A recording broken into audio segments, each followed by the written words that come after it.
19 दिसंबर को supreme court ने Delhi high court के उस आदेश पर रोक लगा दी है जिसमें हाई प्रोफाइल उन्नाव नाबालिग रेप केस के दोषी और बीजेपी से निकाले गए नेता कुलदीप सिंह सेंगर की उम्र कैद की सजा पर रोक लगाई थी। इस फैसले के बाद सेंगर अभी जेल में ही रहेंगे। सुप्रीम कोर्ट ने कहा कि हाई कोर्ट के आदेश से कई गंभीर कानूनी मुद्दे उठते हैं जिनकी विस्तार से जांच की जरूरत है। सुप्रीम कोर्ट ने सेंगर को अपना जवाब दाखिल करने के लिए समय दिया है और साफ किया है कि अगली सुनवाई तक हाई कोर्ट का आदेश लागू नहीं होगा।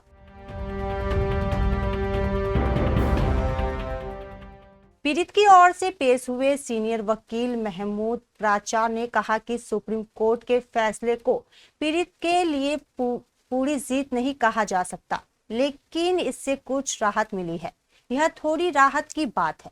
सीबीआई ने बहुत सीमित पॉइंट्स पर केस लड़ा और हमारे सबसे मजबूत सबूत कोर्ट के सामने नहीं रखे। हमें तो केस में पार्टी भी नहीं बनाया गया।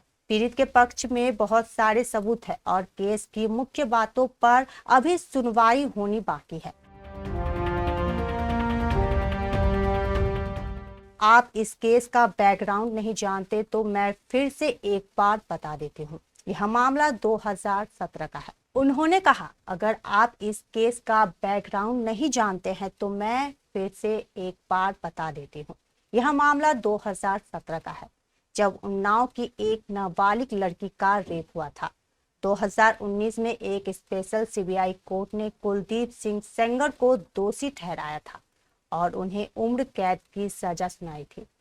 बाद में उन्हें भारतीय जनता पार्टी से निकाल दिया गया था। सेंगर को पीड़िता के पिता हिरासत में मौत से जुड़े एक अलग मामले में भी दोषी ठहराया गया था। हाल ही में दिल्ली हाई कोर्ट ने सेंगर की उम्र कैद की सजा को यह कहते हुए सस्पेंड कर दिया था कि वह पहले ही काफी समय हिरासत में बिता चुके हैं। इस आदेश को सीबीआई के सुप्रीम कोर्ट ने चुनौती दी, जिसमें तर्क दिया गया कि इतने गंभीर मामले में सजा को सस्पेंड करने से समाज और न्याय व्यवस्था को गलत संदेश जाएगा।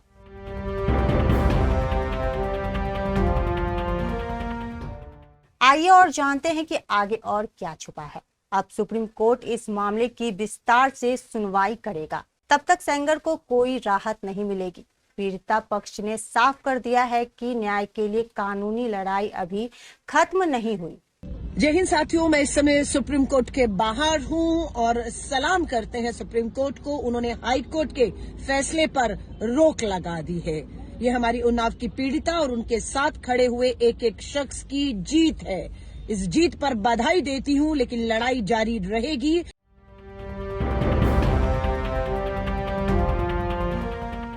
यह मामला एक बार फिर गंभीर अपराधों में दोषियों को राहत देने और न्याय व्यवस्था में पीड़ितों के भरोसे और रक्षा करने की जरूरत के बारे में जरूरी सवाल उठाता है।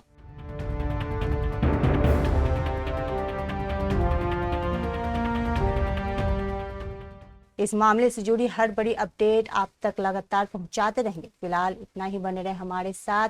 Bureau report, KBC news.